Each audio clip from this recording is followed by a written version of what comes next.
Happy Monday. This is Melissa Louise, and I'm jumping on with Miss Jade Mason. And we're going to be talking about how we invite the masculine up and speaking about some certain posts that we keep seeing around relationships, losing men, and how that actually doesn't inspire men at all. So it's going to be another juicy conversation as always. I'm in Mexico, for those of you that don't know, and all of a sudden, the construction might have stopped, but we have cats meow, we've got freaking dogs barking their bottoms off. It's never quiet. It's never quiet in Mexico, no matter what we do. So, we're going to have to bear with it. How was everyone's weekend? Hey, everyone that's joining. Hey, Evan. Hey. Oh, everything's on. I'm really sorry. I'm trying to read everyone's names and hot necklace. Thank you. I know. I found it the other way. I found it the other day walking in the back streets. I love it. And it sounds really fun on my nails. So thank you. Oh, and thank you. Beings of infinite passion. Thank you for your beautiful compliment. I was going to try and say hello to everyone, but all of the words are on top of each other on my phone. I've noticed that when I get on lives lately. Not to worry. I'm just waiting for Miss JD to get on. I'm really looking forward to today's conversation with her. We didn't do last week. We both need to take a little sacred pause. There's a lot going on in all of our lives, and it's really great to do that. It's really great to do that. Just after new moon as well, after a few days after the dark moon, but it was still like, thank you. That you missed us last week, yeah. Thank you. I think I'm pretty awesome too. I've done a lot of work. I think all humans are awesome. And as long as we know this, we've got to keep on pushing towards that. So yes, as you know, both JD and I are absolute advocates for the masculine, and we're going to be speaking today around inspiring the masculine to rise and not keeping them in the sense of emasculation by the way that we act towards them. I'm going to accept you in. You're the only woman I'd accept into the pleasure studio on a Monday afternoon at 4 p.m. The seat is reserved for you only. Hello, beautiful. Hello. How are you? Oh, you're not coming through on my earphones. Maybe. Am I not? I mean, like, I'm not hearing you in my earphones. I thought my earphones were on. Can you hear me clearly? I can, but you can't hear me. I can hear you, but it's coming from my screen, not my earphones. But that's fine by me, as long as my internet keeps working well. Boom, boom, boom. Can everybody else hear me okay? Good morning, everybody. Good now. We've got gremlins, though. Are they Bluetooth headphones, honey? Yeah. They are. Are they plugged in? Yes. Are they plugged in? Power off. Let's turn it back on. Yes, we can hear you. Awesome. Great. Thank you. These are on. Connected. Good morning, everybody. I can hear you clear as day. It's all good. Awesome. There's a little bit of a feedback, but that's okay. We can work with it. A little bit of chili in my tea, a little bit of feedback, and we've got cat screeches. Not to worry. Oh, that was so funny. Your story you just did. I know. It's going meow, meow. I tell you what, if it's not construction workers, if it's not the guys arguing downstairs, if it's not a kid screaming to its mother because it can't be bothered walking up the 3 blocks to tell them that what they wanted in the shop wasn't there, it's always something. Always something. Anyway. Oh, funny. My goodness. What needs, So this week we're talking about realistic and unrealistic things we put between us and love. And it was triggered by I searched a hashtag relationship goals because I'm a relationship coach and I like to see what is going on in the world of relationships and what other people are sharing. And I saw a post that said, if you want something like, if you want his commitment, make him get on his knees, introduce you to his family, and propose to you before you have sex with him. And it was one of these posts that had that kind of thing of like, I don't know, dance, musical monkey, do what I want you to do. Yeah. And then I'll have sex with you. Commit to me now. Be my husband now. And then I'll have sex with you. And I just thought it would be a great thing to talk about because it seemed pretty old school. And I actually commented and I said, sweetheart, this feels like it's emasculating men. That, you know, and that was another thing that it said. It was like, if he's worth his salt, if he's worthy. And this really pisses me off because there's so much stuff that circles around about if she's worthy or if he's worthy or if they are worthy, they will show up in the following ways. And it's actually really destructive. And I understand that it comes from a place of, you know, we look for red flags because we've been hurt in love and we don't want to repeat the same patterns. But, you know, what are realistic expectations? What are actual really healthy red flags? And what are ridiculous expectations that are just going to put a massive wall between you and the person that is your potential lover or your lover now? Yeah. So that's what we're going to talk about. But first I want to hear about Melissa's fabulous week and also Fun Fact Monday. Fun Fact Monday, how to be a sock model. How to be a sock model. How to be a sock model. Actually, I had two profound fun facts.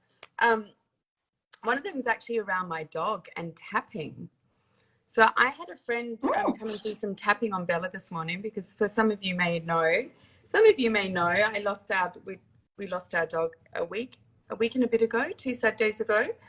She went running off because she wasn't on a lead when some fireworks went off, and she just panics, absolutely panics. And she panics so much now that even if there's a loud noise, if someone slams a door, like even this morning I was walking in the street and there was someone in their four-wheeler motorbike, and they just closed their box at the back and she just dropped down, you know. So anyway, we found her after 24 hours, which was amazing. Someone had found her and kept her and was making posts, and so people connected us. So anyway, my friend Kim, who's another groovy doovy Aussie chick here in Mexico. Yay. Yeah, just all of us cool chicks that are Aussies down here in Mexico. And so she did tapping on her this morning, and I came home and just finished the round because she had a dog down there and babysitting a dog, so it was getting really chaotic. So I just finished the rounds at home. Fireworks have gone off. My son and I have had an argument, and they dropped they're about to start construction up here, so they dropped something really loud. She's just laying on the bed, cool as a freaking cucumber. Like, this is phenomenal. So way to go. Fabulous fun fact, tapping fucking rocks. Yeah, I'm really amazing. So that was that. Tapping does rock. So yes, it's just profound. All of this stuff. This is the thing. I mean, JD, you and I always talk about this. We have everything inside of us. We have the answers inside of us. And I know you say the same thing to your clients. And we say this in our women's circles. Is we're not broken. we're completely whole within us. We just need to be reminded. And like just this morning to watch, like here I am tapping on my dog's eyebrow and nose and under the chin and here and telling, giving her, you know, all of these positive affirmations. And holy fuck, she's just snoozing and cruising. After losing him. Amazing. She's amazing. Snoozing and cruising, baby. Sorry, love. I'm all about it. Snoozing and cruising, I'm all about it. Oh my God, yes. Cushions and rugs, that's what we need more of. Sock modeling. Tell us about the sock model. So Melissa went on a date. We just need to give a little bit of backstory. Melissa went on a date with a sock model, and I gave Melissa the homework of finding out what qualifies a sock model. Like, I wanted to know, does he have to have a large glorious package so that it looks really beautiful? Is the photos like waist down? Does it have to look really beautiful waist down? How does a sock model his first answer. a job modeling socks? That's right. It's not just about the ankle and feet. So when I grow up, I want to be a sock model. I mean, also for me to say yes to the date was the humor that happened straight away, because you know his question was, so what draws an Aussie girl to this city in Mexico? And because I knew that he'd written sock model on his thing, I'm like, the woolen socks. And boom, straight into, I mean, I sent you the screenshot of it, straight into like, and he just came back, and it was the whole evening of like so much, I was wetting myself, so much laughter. I thought, oh my God, this guy's just like an Aussie, and because he's lived in Australia. So the Viking was in Australia and picked up a lot of the Aussie humor. So that was so much fun. Right. So my question was, awesome. like, after we'd been sitting for a little while, I said, so what does it take to be a sock model? And straight away he went, well, it's not just about the feet. It's from about the rib cage down. He said it's the whole. I knew it. The whole package. The whole package. It's about the way the package hangs. It's all about the hammock. And here's another fun fact. It's this way of the hammock. And so here's another fabulous fun fact. Most stocking and long stocking advertising that's shown from just above the knee down is not actually women, it's men's legs. So going to drag shows, I can fucking attest to that. I mean, my favorite thing at the moment is going to drag show. Because do you want to see this live balance? Is there a drag queen? If there is one, I'm off. Because and their legs are amazing, and I'm just so in awe how they strut around in stilettos. I'm going to, emanate how they do that. I want to draw that into myself. So yes, the stocking photos are from sock models that are generally male. Hilarious. Isn't that hilarious? That's great. So it's about the shape of the calf muscle. The slender shape of the calf muscle. Unless you are, I mean, that's also in stockings, but it's also because how does Can you do that again?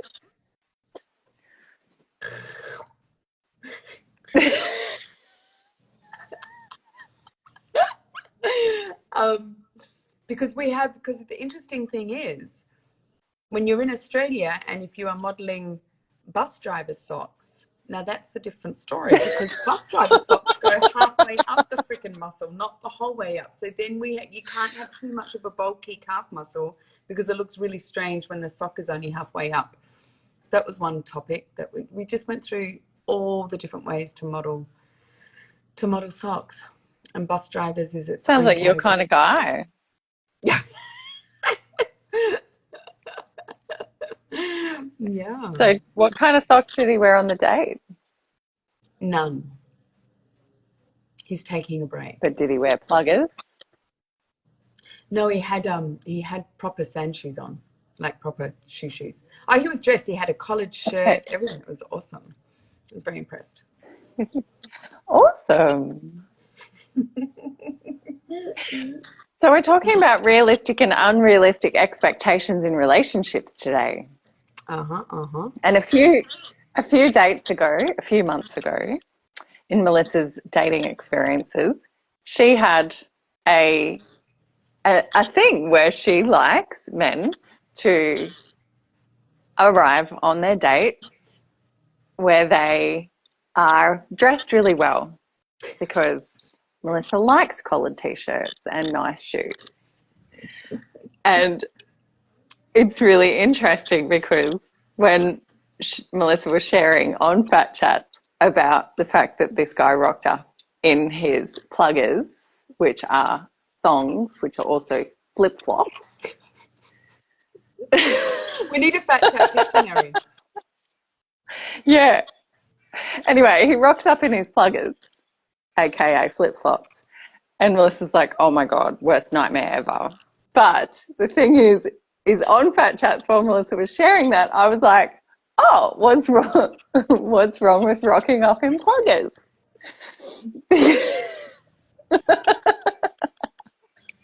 And I think this is so important because everybody has their own set of values and standards and things that they really like to receive in relationships and in the dating process, and ways that people respond to our needs. And yeah.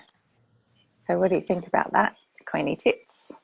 Yeah, I think it has a lot to do with the conversation before, and I think it's really important. Like, I'm leaning a lot into this further than I used to, but it's really important to have I say lots, like everyone has a different version of lots, but conversing beforehand, leaning into how the person responds when we place in boundaries, even having a phone conversation, you know, before going out on a date. I think a lot of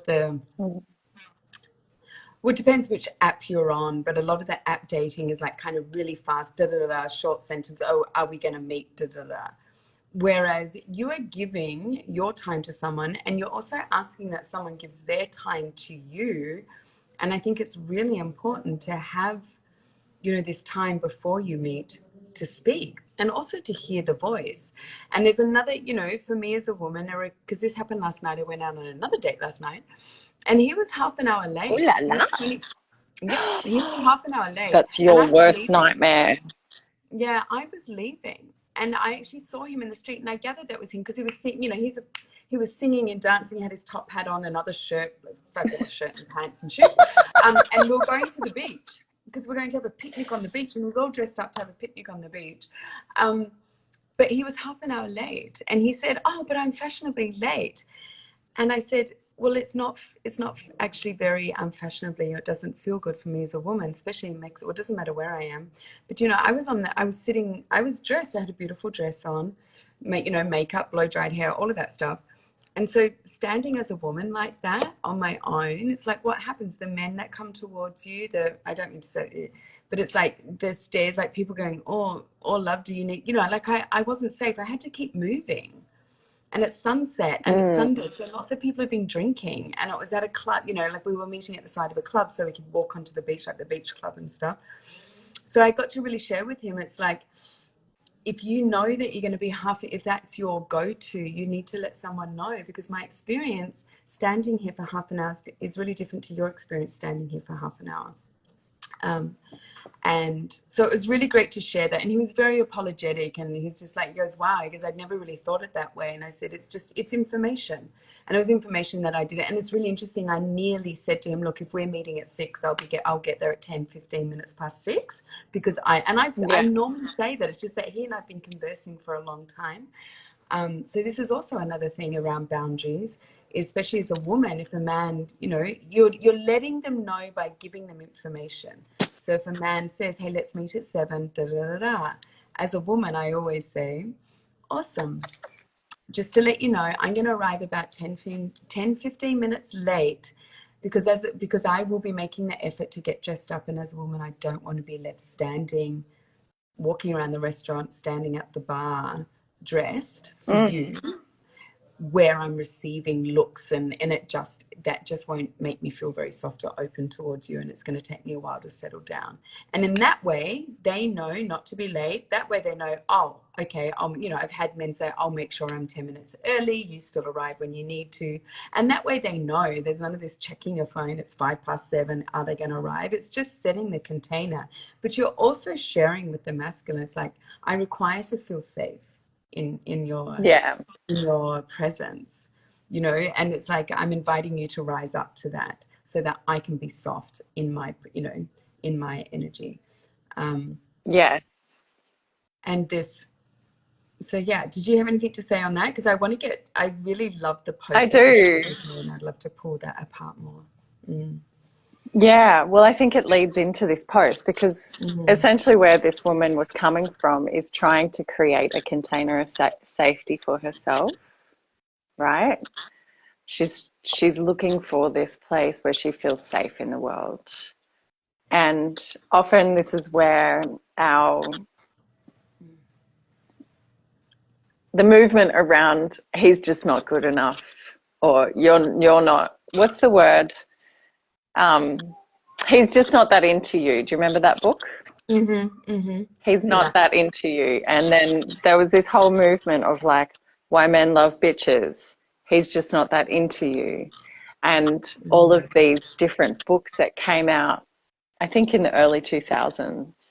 And it kind of set a bit of a precedence around, well, if you love yourself, you will accept the following things and you won't accept the following things. And I'm calling bullshit, because if you love yourself, you can hear when something isn't right for you. If you love yourself, it's a journey to learning how to love yourself. It is a journey to learning what you like in love. Most of us are coming out of conditioning where we don't know what we need in relationships. We don't even know what we need when we're dating. And so it literally is this place of trial and error. And essentially, like, whether you're single or coupled, dating is a thing that is happening for the rest of your life if you want to have healthy relationships. And it's constantly coming back to this place of refining. So it's knowing what we need to feel safe and then communicating that in a way that, like, Melissa, you're the perfect example of that, babe. You're like, the way you explained it to him, you didn't make him wrong. You didn't turn around and go, no, I am a queen and you are totally out of line and you just missed the bus and blah, blah, blah. Because that would have totally emasculated him. He's probably late because he's been spending so long trying to make himself look really good for you. He was gathering a cloth for the floor, and he was trying to find a bottle opener for the drink that he'd bought, and all of this stuff. So there was a lot of chaos going on for him. He just didn't express it to me. Chef Girl is saying big, big journey. It really is. It is a big journey. And this is why what Melissa was saying at the beginning is a game changer of the conversations before going on the date, or constantly asking, what does that look like? What does that look like to you is the most profound question.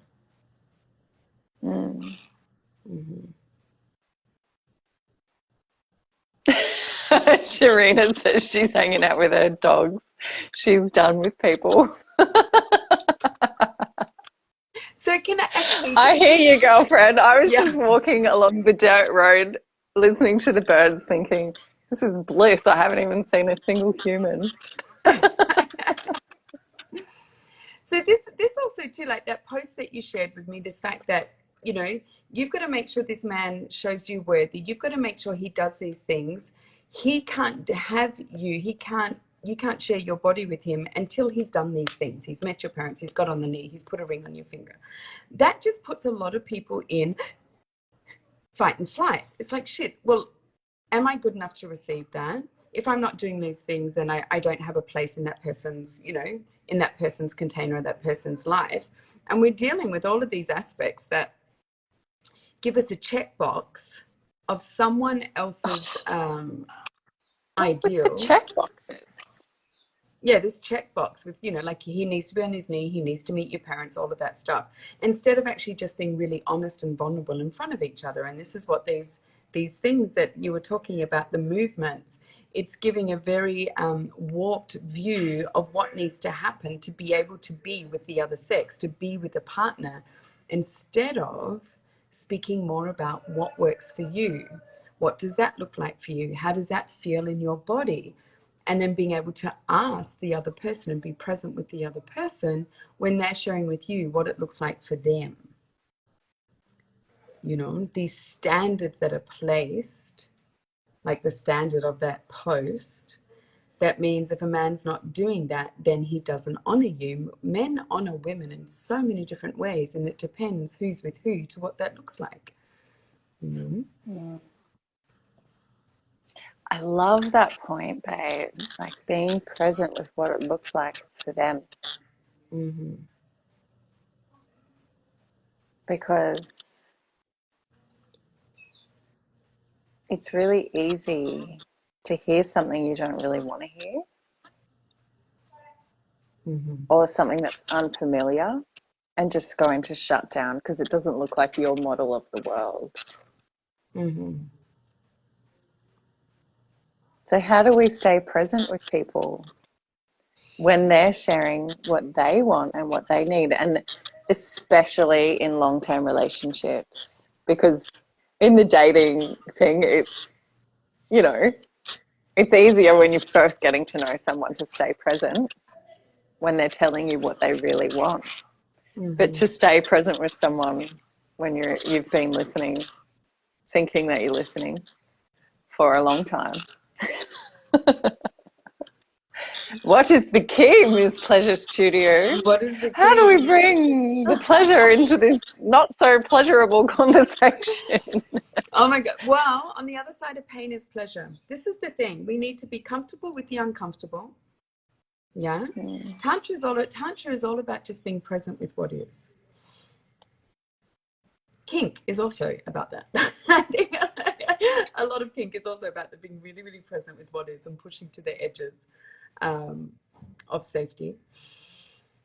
But I find, I've even used this today with communication with a few different people, is understanding that someone else's no or someone else's reaction towards something that I've said has got to do with them, not me.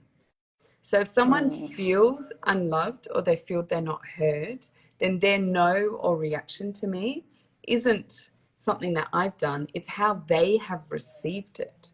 And this, look, this takes practice, to be present to witness that someone's reaction, especially when we've shared something, say we share something or we've asked something, a need of ours, and the reaction we get is completely not only just opposite to what we were hoping to receive, or is not at all incongruent to how we've shared it, then we know that's information that it's been received differently to how we wanted to give it.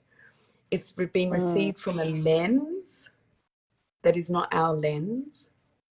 So everything is curiosity and information. And this is where we need time.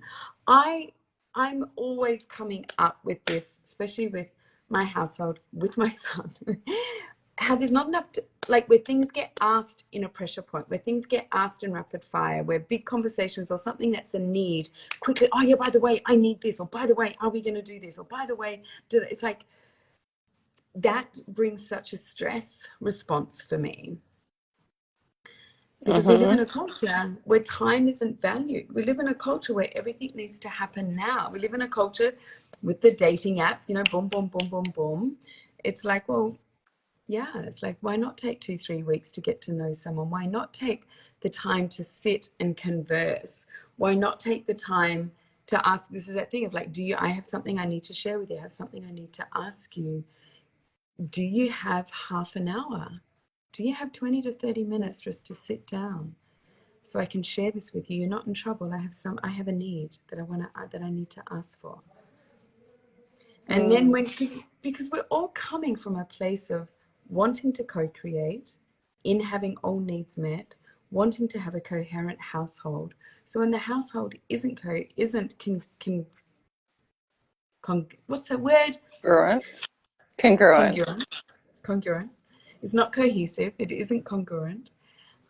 If there isn't peace, love, and acceptance, then we're all coming from different lenses. So if there's no time to get curious about that lens, then we're in reaction. And once we're in reaction, now we have more chaos to fix. We're trying to fix the reaction, and then we get in the reactions with different lenses as well. So what is that? I'm just curious, how did you hear my question? I'm seeing that your reaction is not at all what I expected. I said, wow, you seem really angry. I'm just curious how you received that. I'm just really curious. And also when we have a reaction, I mean, that's also the lens for ourselves, a curiosity for ourselves. Well, I'm really reacting to that. What perceived need am I believing is not being met?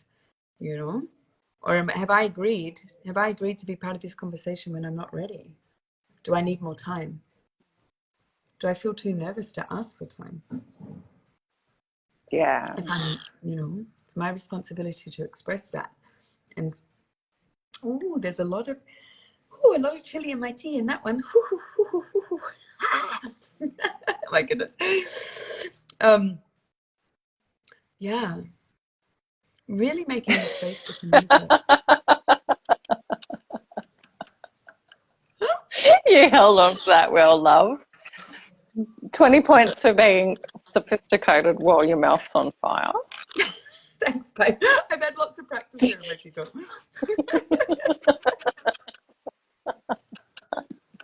Act natural. My lips are burning. Act natural. So what do you think about that? Yeah, I love that. The curiosity piece is a game changer. Mm-hmm. But the key is actually staying curious when you're angry. Having two simultaneous experiences, like there has to be someone who's willing to do a pattern interrupt, or both people actually need to be willing to do pattern interrupt. Yeah. Because the truth is that people are going to get the shits in relationships. People are going to have moments where they feel really disappointed, and just weaving that thread back to this post of like, I expect you to do the following things before I have sex with you, right? And it's like, if I don't have sex with you, then you're going to treat me with the value that I deserve. But the truth is that's a recipe for destruction, because we teach people how to value us by what we actually value in ourselves. Our value is our compass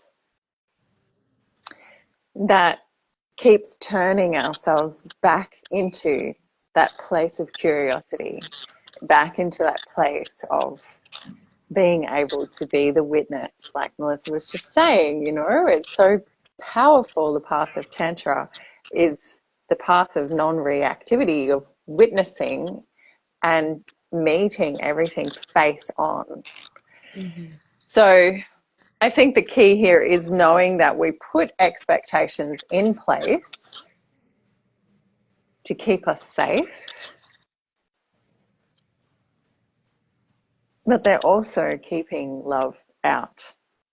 They're not actually they're keeping us so safe that we can't meet anybody. And or that we keep attracting the same kind of people. Because how do we know if our bodies fit together? How do we know if this person knows how to be present with our body? If they are just meeting all of these expectations and jumping through those hoops, is that really the most authentic version of them? Are we valuing them by asking this of them? Mm-hmm.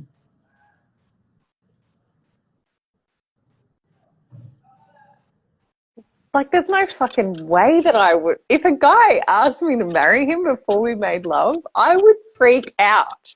If he asked me to meet his parents before we'd made love, I would be just like, what the fuck? Are you serious? Thank you. Good night. I mean, what happened? Yeah, I remember I was reading through the comments of the post, and someone's going, "Well, you always test drive a car before you buy it." But then I also, this is also too okay. That whole statement is an oxymoron. It's putting all of this weight on sex. That sex means you're either pure or not pure. That sex is only for that relationship. Yeah. If someone does all of these things before they have sex with you, then you are worth something. And yet in those relationships, generally the sex is not that. It's like, well, okay, now we're married now, and I'm not going to put so much effort into sex. So they put all of this value on sex, and we can't do it until we've got the ring on, until you've met the family. And then it's like, sex is not that important. What is more important is, the business, the building, the relationship, going to church, all of the things that they may do. Bless it all. So in one level, it's got all of this weight on it. On the next level, it doesn't hold that much weight, because whilst it's shrouded in shame, we're shrouding sexuality and sex before marriage in shame, then it's not going to be talked about very well once the ring goes on. Yeah. And the piece of paper's been signed. It's not going to be this Solid. open, vivacious conversation of working out what's important. So it's like way too much emphasis, no emphasis. So it's exhausting. Yeah. I love what you just said about sexual purity. Can we talk about that? Yeah, let's dive into that. What is sexual purity?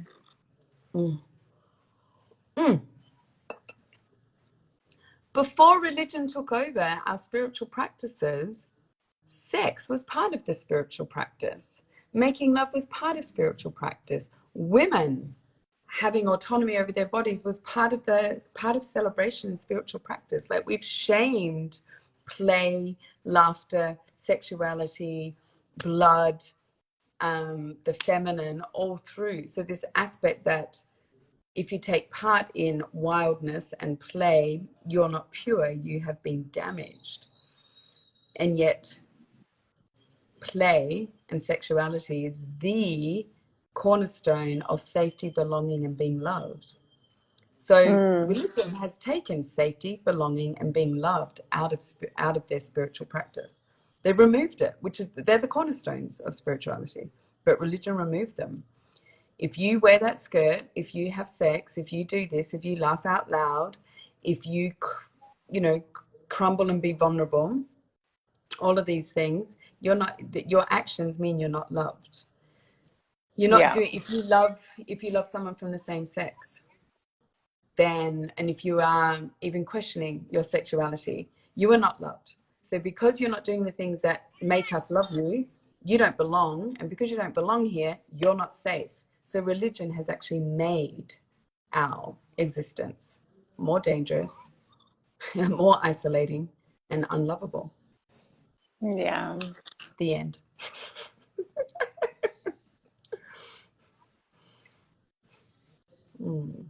I struggle with the concept of purity itself, because it indicates that human beings can be dirty based on what they engage in. And essentially that's feeding the you and me paradigm. It's feeding the separation and duality piece that really creates so many problems in the world, especially in relationships. And expectations themselves, they destroy our peace of mind, because when someone isn't showing up according to these expectations that we put in place, instead of that being a needle mover where we go, okay, well, I value myself anyway, generally what happens is the person goes into collapse. So when I say go into collapse, I mean, oh my God, I'm not worthy. Because they haven't shown up in the following ways, I'm not worthy. Mm-hmm. It means that I'm not worthy. It means that I'm not lovable, right? So if we didn't have this concept of purity and right and wrong, good and bad, if you loved me, you would do the following things. Dance, musical monkey, do it now. If you loved me, you would dance. If you loved me, you would do these things. If you loved me, and we've got all of these expectations instead of really standing in front of this person and removing those conditions that we've put. Because the truth is that people love us according to where they are and what they're capable of. And true value in self is recognizing when what that person is able and willing to put on the table doesn't match what we know we're worth. And a queen doesn't have to say, blah, blah, blah, blah, blah, blah, blah. She just simply recognizes that that person's timing is their own timing. She recognizes that she knows that she's beautiful. She knows that she wants a certain quality in her relationships. Same with a king. He knows, okay, well, I want to feel certain things in my relationship, and I'm not experiencing that here. So all we can do then is say, okay, well, I want to feel this. I have a need to feel like this inside of this relationship. And sometimes when the following things happen, I realize that I don't feel very good in it. Can I jump in on that point, Dunny? Because what you Go said, for it, my love. This is the potent part when you're talking about expectations, jump through the hoop, dance for me. The key is, how do you want to feel in a relationship, and then what does that look like? This is my favorite thing. It's quite astounding. When I work with couples, the amount of times that they haven't actually thought about how they want to feel. Okay, and what does that feel like? So I want to feel like I'm part of a team. I want to feel like light and spaciousness and free. Okay, so what is freedom? What does feeling free look like for you? Because what feeling free looks like for one person is going to be different to the other. And so you work out where it crosses over, and that's what you take part in and build the relationship on. If there's extra parts of freedom for one person that doesn't fit the other person, we look at the hard nose. We look at, where they can get that freedom, that sense of feeling free elsewhere. Sometimes someone they're, feeling free is having lots of movement. They want to be dancing all the time. And the other person's like, feeling free is, being silent a lot and reading and being in their own world. And that's okay. It's finding how to find, so then they know they go home to a sense that they've been free to go out and dance and do whatever it is and be social and all of that, even if their partner doesn't want to. So what are the things that contribute to the feeling of freedom? Safety. I'm going to feel safe in the relationship. And for me, that, feeling safe in a relationship is where I'm not, left in the streets alone, where I'm not, feeling safe in a relationship. Like it's such a turn on for me when I feel like, my masculine man knows just to be between the traffic and me. It's really fucking important to me. It's just something for me. And so are you willing to do that? The feeling of feeling safe in social scenarios, in the relationship, the way that we communicate, all of those things, and the agreements that we make from how we want to feel in the relationship, Yeah. Fully. This aspect of like a man needs to meet all the parents, whatever it is, that can be someone's boundary, and that can, two people could meet and they both have but if it feels good for me, if we, and the other person is like this, but that's an agreement on two people feeling on, it feels safe for me, it feels contained for me, and if the other person's like, yeah, that's a feeling of safety for me as well, awesome. But without the conversation, we're just in expectations and assumptions that that's how it needs to be, and if it doesn't happen that way, then we don't have self-worth, then we don't worthy ourselves, and we're not pure, all of these things. Yeah. That whole thing of how does it feel, I was on a class once years ago, and the teacher's like, I want to feel bubblicious I want to feel bright and bubblicious. And so then her sharing what that meant was really different to what it meant for her partner. And it was just like these expectations, and it was really beautiful finding the middle. But there's even the thing of feeling bubblicious or bright and bubblicious. It was a lot of fun. It was so much fun. But this feeling, how do we want to feel, and what contributes to that? This means that to me, this For contributes sure. to that to me. Even what different people feel like is teamwork. This is why I love relationship astrology so much, because there's 12 different signs inside of our birth chart at least. That's only 12 of the astrological things, and then where they play out in our chart is essential to know. So there's like an astrological arc of attraction, and then there's the way that our planets of communication work together, and then there's the way that our Saturn energy, which is our work ethic and how we make money, how that works together, and then where our Venuses are, and whether our sun, that person's sun is shining on our inner moon in a way that's like, oh my God, I can see all of the things that I'm not. So, this is why having these standard, it seems to be a bit of a thing that's happening right now. Like, if you're a queen, to be a queen, that you are required to do the following things. And I know that there's dude work out there as well, where men are actually having all these standards in like different teachings about how to keep the woman and how to do the things. And this is okay well, I don't believe that it is okay, actually. I think that it's kind of taking the humanity out of relationships, and this ability to sit face to face with a different soul and say, hey, I want to get to know your soul. Like, what are you all about? What are your unique set of needs? What turns you on? And that's why I love the work that you're doing with the erotic blueprints and helping people understand what their blueprints are, and to be able to really dive into that, and the work that we do together with helping women understand their predominant feminine archetypes. And because the truth is that we're not linear. Relationships are not linear. Everything's cyclic.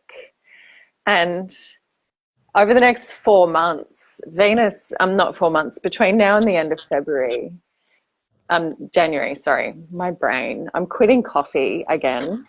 I quit it for a week, and then I was like, I need coffee. So now I'm going through the process of quitting again, which is why I'm a bit slower than normal today. But anyway, Venus is retrograde until the end of January. And this is going to be very strong in relationships for people.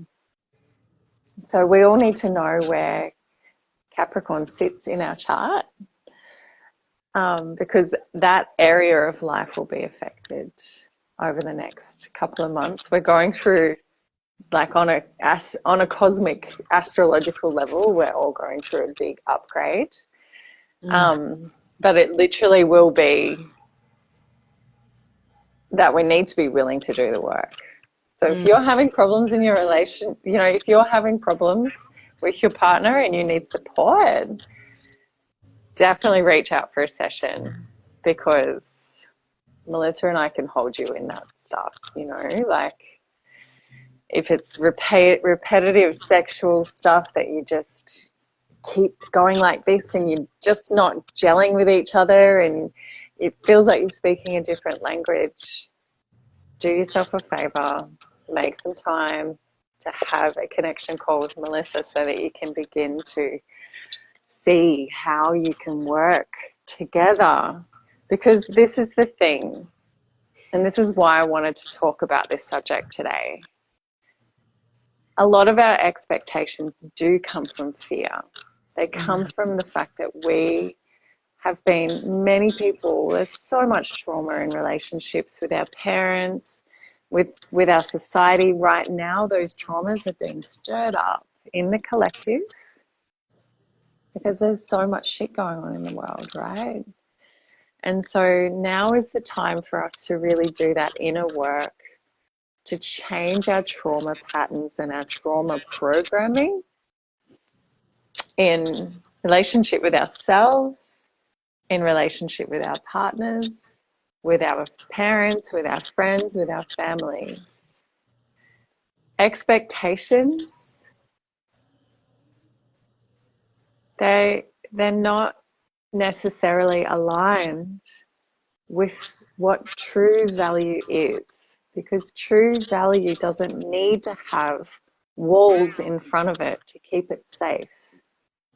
True value becomes a fucking Jedi force field that comes out of your body and out of your heart and your mind and your pussy and your lingam, so that this place in you where you can close your eyes and say, I love being here.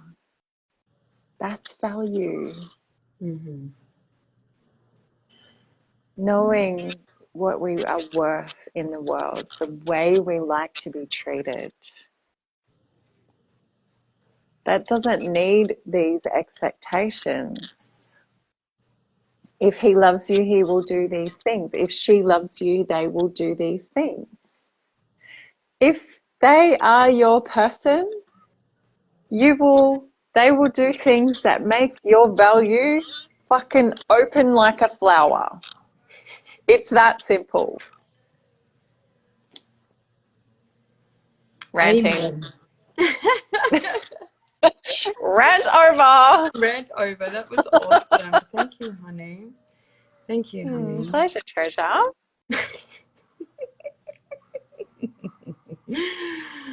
Oh. Mm. Can I share something that's really beautiful? So Melissa does these really beautiful things for me in our friendship that show me value. They speak to my value system. So the other morning I wake up and there's a photo of a donkey, and it's got these flowers. So beautiful, Mexican donkey with all the colours and the things, and it's got these two vases attached to its saddle with flowers. And Melissa said, I would send you a donkey with flowers if I was there. Something yummy like that. And that just, my entire heart just opened up. I was like, oh, that feels so beautiful. Feels so beautiful to be seen and just adored and loved. And that came out of the blue because it's just an overflow, and that's what was authentic for Melissa in that moment. So expectation would have looked at that and gone, oh, you could have fucking sent me the flowers. This is just a photo. Why don't you do that in real life? Oh, thank you so much, darling. And I would like, and this is the thing, it's like in relationship, how much effort, how do you when at the very beginning, JD was talking about, we are always dating. So, I mean, JD and I have known each other for how long? I'm not going to stop sending her flowers. Yeah. Like, I will not stop telling you how much I love, adore you, and appreciate you. And this is the thing. I always say to my clients, like especially masculine-driven clients, this be male or female, that are in business, I always say, how much effort do you put in your business every day? How much effort have you put in your relationship today? Yeah. Because I tell you what, where did I first hear this quote? If you're not giving your partner attention, someone else will. Yeah? I think the quote was like, if you're not fucking your, I think it was Kim and Ami actually, if you're not fucking your partner wide open, someone else will. They will go and find it elsewhere. Yeah? So, and I think that actually is the flavor that comes to me reading that post that you sent about they've got to do all of this before, you can't expect to make love to someone until you put a ring on their finger. You can't, all of it until you're married, all of this stuff. It's like you're not giving the true essence, like you're not giving yourself truly to that person. You're expecting them also to wait. And it's not just about sex. It's like, well, now that we've signed the contract, then we're in relationship, and so now the dating process has stopped. But the dating process doesn't stop. How much effort? It's like if you're looking after your health every single day, 5 days a week, 5.5 days a week, you're eating well, all of these things, it's like we know what happens when we don't follow through on the things that keep our life going, and the relationship is a part of that. Yeah. It's even when we're hurting, it's like, learning too. It's like when we're sending messages that things are not okay, it's like, yes, I love you, and this is not okay for me. This makes me feel this way. And I love you. And even after a message, elated, like, it's a really big practice for me when my son and I are banging heads and we still send each other memes. What are they called? Memes, even though, because it still shows, like, even though we'll be arguing or we're trying to work something out, I'll still send him a meme that's really cuddly and sweet and funny. I'm not willing to have a conversation with him right now, and I still need him to answer me on something or but I'm not withdrawing my love from him. Yeah. You shit me and I love you.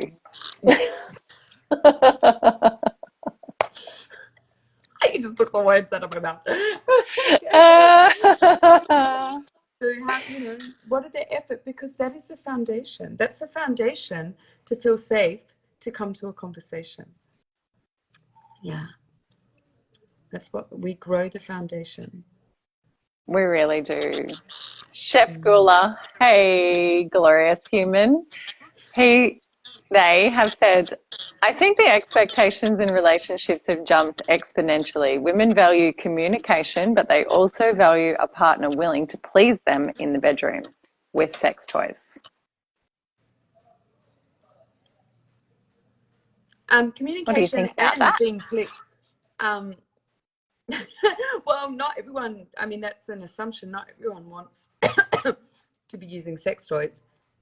And communicate, if you want to be in a relationship that is intimate, then you do need to be valuing each other in the bedroom. And that's a lifelong journey. That's not something you don't learn something and that's it. So yes, communication and sex in the bedroom are two of the things that are needed in a relationship. Well, it is.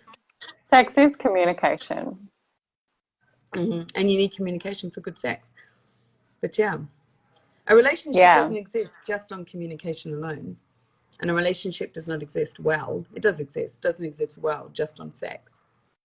But you can't have a good relationship with one or the other. You need both and other things. And also getting to know each other's values. Like, it's one thing to know what each other want, but what does a person value? Like, what really speaks to that person? Instead of saying, because it's really easy to dismiss people and say, well, that's not important to me, so I need you to change that thing. How about you get on the bus with me? Good giving and game. Good giving and game. What's his name? Dan Savage. It's one of my favorite talks. Have you ever seen that talk, honey? Have I sent that to you? No. So Dan Savage has this thing. It's like in relationship, it's two circles. Like, you know, the one side is the one person, the other side is the other person. And where the